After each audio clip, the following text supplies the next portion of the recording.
will Mark Carney's new housing agency help solve Canada's housing affordability crisis, or is it missing the point? I'm grateful to speak today with Chris Spoke, a partner at Toronto Standard, a Toronto-based development company, to help answer that question. Chris, thank you so much for joining me. Thanks for having me. I think it's fair to say, Chris, that going back to the election campaign, Prime Minister Carney's commitment to establish something called Build Canada Homes was one of its signature items when it came to his policy platform. Over the weekend, we learned more details about the agency, its mission, and how it's going to go about carrying out its work. Let's just start there. How does Build Canada Homes understand the nature of Canada's housing problems, and to what extent do you think it can help make a difference? Yeah, so as I remember it, on the campaign trail, he had three big ideas for making housing more affordable in Canada. The first was this Build Canada Homes Agency. The second was a tax credit for investors who would invest in rental housing. It's called the MERB tax credit. We had this in the 70s. And the third Yes. was working with municipalities and provinces to reduce development charges by 50%. And he thought that taken together, this would help double Canada's completions rate on housing. So if we build about 250,000 homes per year across the country, he wants to get us to 500,000 per year. So this is the only thing we've seen. This, the MERB and the DC reduction, we've not seen anything on either of those yet.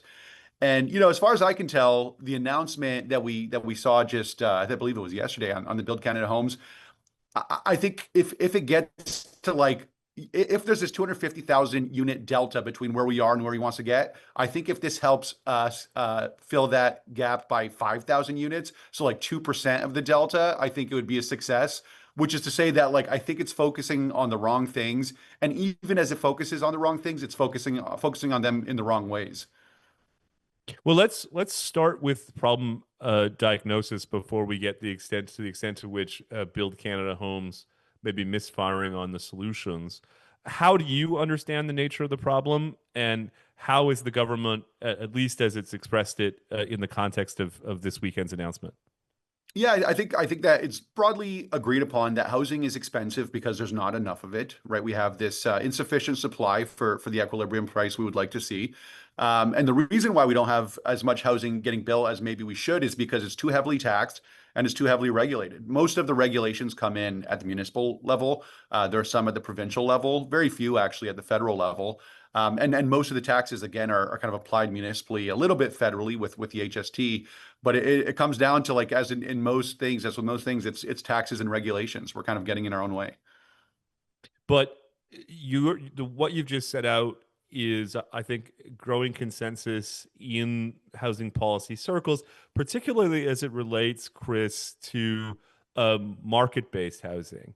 But That's right. what I heard a lot from the Prime Minister and his housing minister, Gregor Robertson, over the weekend is that Build Canada Homes seems to see its role as principally boosting the supply of social housing, or what's sometimes called affordable housing. To what extent does that get at the problems that you've just articulated? So the Build Canada Homes is primarily focused on building affordable housing. It's got these other streams of work. So the second one is on basically subsidizing the modular construction industry, and we could talk about that. And the third is locking in buy Canadian provisions in procurement, and we could talk about that. But as I think about it, the more expensive housing is, the more we constrain supply and the more expensive housing is, the more people require some form of subsidy or can only afford below market rate housing. If we want that gap to not be, what it is now, like 30 approaching 40% of the population, you just need to build a lot more market rate housing so that the market rate comes down and we could get to a much more manageable, maybe 5% of the population that requires affordable or below market rate housing. I think that if you don't do that first part, there is just no amount of money you could throw at this problem that will solve it through a focus on, capital A affordable housing. Okay, so uh, we've been talking so far about this major announcement. I think it's fair to characterize as a signature announcement from the Carney government to establish Build Canada Homes as an agency that will use different financing instruments to try to boost the supply of housing with a particular focus on the non-market end of the housing market spectrum. You said, though, in an earlier answer that you're a bit not just skeptical of its problem diagnosis, but also its prescriptions What do you mean? So the problem diagnosis, as I understand it, and as is kind of echoed in this target of doubling our housing completions rate, is that we just need to build way more housing. This again addresses 2% of the delta that we all kind of broadly agree exists in housing Based on the completions. government's own Based on their own pronouncements over the proposals, weekend. they, Yes. they announced $13 billion to deliver, over the next year, 4,000 units. Let's say that scales up to 5,000 units per year. It's still a very small part of that 250,000 gap that we have. And then where I say that, even with that in mind, it kind of falls short of doing it smartly. It goes back to this concept that Ezra Klein coined of everything bagel liberalism, where it's not enough to just build even affordable housing, even below market rate housing, but we have to do that only with locally procured materials, only with kind of what they call new modern forms of construction. Never mind that, like, we were pretty good at building housing actually 50 years ago. And with like energy efficiency and accessibility standards that are usually well beyond what building codes require. And if you just kind of layer all these things on, that's part of the reason why you could spend so much money and get so few units delivered.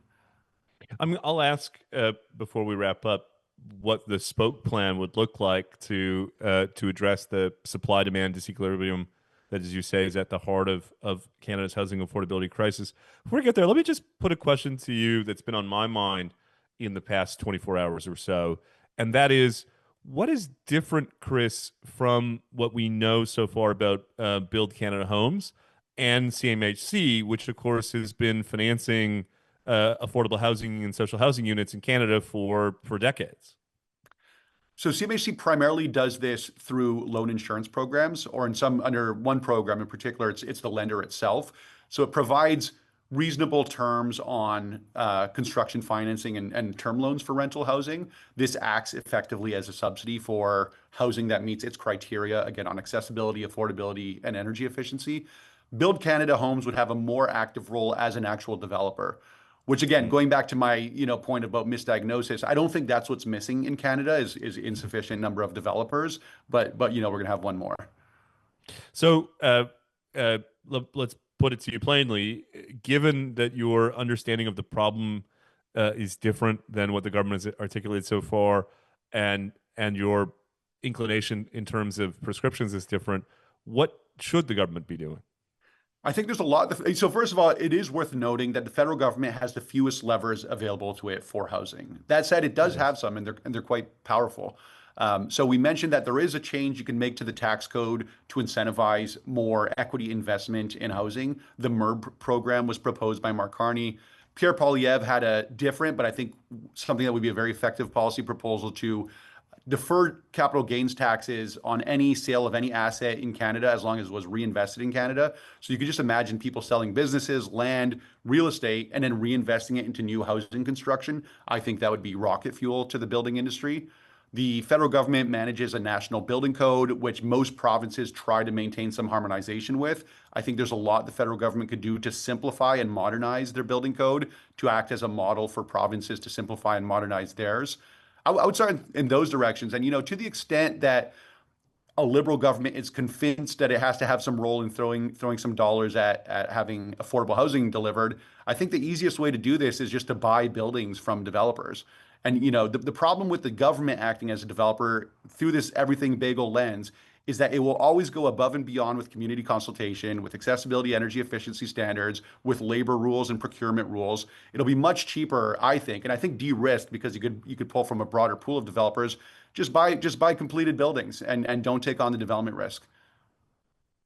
Yeah, I know we talked about it earlier, but if I could just come back, because I think in some ways now, several years into a housing crisis, the fact that we don't seemingly have a consensus around the precise nature of the problem is striking to me. The the materials the government released yesterday talked, for instance, about the need to boost housing supply with a particular focus on homelessness and affordable housing.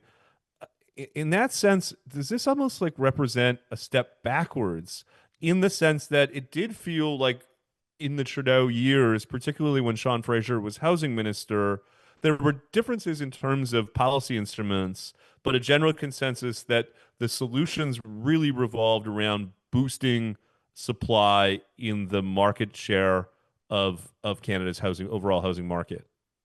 I think it does. I think it's kind of like a negative signal of how Mark Carney is thinking about the issue. I think that the hire of Anna Bailão as the new head of this agency, and I liked Anna Bailão actually as a city councillor here in Toronto, but nevertheless, a municipal politician as your head of what you want to be a major developer, building housing at scale, seems like a choice that is much more political than it is practical. So to me, these are all kind of like red flags, and I don't want to jump the gun, but it's not looking great from my perspective.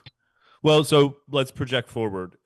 What would you need to see out of BCH, as you called it, the Building Canada Homes Agency, that might change your mind, that might pleasantly surprise you that the government is indeed understanding these issues properly and has a proportionate plan through this agency to ultimately deliver better results?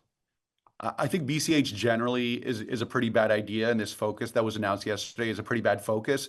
That said, within a bad idea with a bad focus, if we could see them delivering housing on time, on budget, at let's say timelines and budgets comparable to ours as rental developers here in Toronto, I would be pleasantly surprised. I would still think that's not the best use of federal attention and money, but I would be pleasantly surprised. But no, I think they should be leaning into their powers that they have on the tax front and on the model building code front to make much more of an impactful change countrywide rather than this kind of new agency. If you'll permit me, let me just put one final question to you because you're someone who's thought about these issues, who's living them, as you say, through your professional life. Uh, as someone who's followed them through the lens of policy and politics, uh, it seems like one of the challenges we face is that just as a consensus was emerging around the nature of the problem and the different tools available to policymakers to address it, we've seen this a drop in demand for condos, particularly around Toronto and Vancouver, and that has created some dissonance in the minds of policymakers who, on one hand, had come to understand this issue as a supply problem, and on the other hand, are seeing evidence that there's too much supply, at least of a particular type of housing asset. How do you think about that dissonance, and how should it influence the way we're thinking and talking about Canada's housing affordability crisis? Yeah, I mean, ultimately, market's clear. I think, this backlog of units that are being delivered will ultimately be sold. There will be a haircut taken by some investor or some lender at some point. I think the big problem with these condos in Toronto that make a lot of the headlines is we've gotten to a point with the amount of taxes, development charges, and even hard costs. We could talk about things that go into inflating our construction costs, where you could only make money on a unit if, for example, you're selling it for $1,200 per square foot. An actual clearing price might be like $1,000 per square foot. So it's not that there's no demand at all. There's no demand at the prices that are being required to break even on these projects. And I think a lot of people are going to lose a lot of money as that market resets. And we're going to have to look at how our cost basis can be reduced. And a big part of that, to his credit, Mark Carney made this point on the campaign trail, is that we've gotten to a point with development charges where Yes. 30% of the cost to deliver housing is just taxes and charges.